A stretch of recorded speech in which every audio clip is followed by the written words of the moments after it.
La montée vers le krach des Chevaliers se fait de nuit. Pas le choix, en plein jour, les chars et les snipers du régime abattent quiconque emprunte cette route. 30 minutes à moto et on arrive au village niché sur les contreforts de la citadelle. Au petit matin, on découvre que la plupart des habitants ont fui. Ceux qui restent dorment dehors de peur des bombardements. Ici, pas d'eau, pas d'électricité, pas de gaz. On est des réfugiés dans notre propre ville, dans notre propre pays. Où voulez-vous qu'on aille? On ne peut plus dormir ni manger. Nos enfants tombent malades à cause des tirs. Ils perdent la tête. En pleine discussion, un combattant se détache et part à toute vitesse à moto. Il s'appelle Ahmad. Il vient d'être prévenu d'une attaque de soldats du régime près de la citadelle. Ses compagnons le suivent. Sur les lieux, scène de désolation. Les premiers combattants sont pris pour cible par des snipers et des mitrailleuses. Ahmad est tué sur le coup. L'homme au bonnet noir qui porte le corps est son frère. Lui aussi sera tué quelques minutes plus tard avec 5 autres soldats de l'armée libre.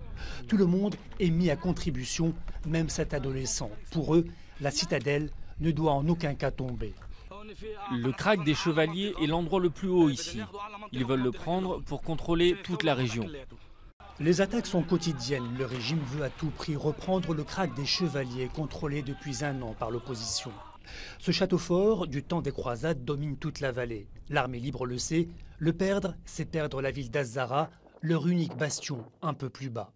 Les alentours de la citadelle sont violemment bombardés, des obus de mortier tombent ici parfois. Malgré la peur et les pertes humaines très lourdes, la forteresse résiste.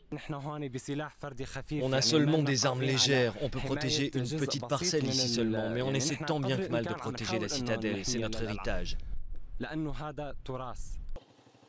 Le jour se lève, il faut redescendre dans la vallée avant que le brouillard ne se dissipe, donnant le feu vert au tir des chars sur la route. Les corps des 2 frères tués à l'aube sont arrivés, il faut les enterrer. Douleur des familles et colère de la foule se mêlent. Tous crient leur haine du régime.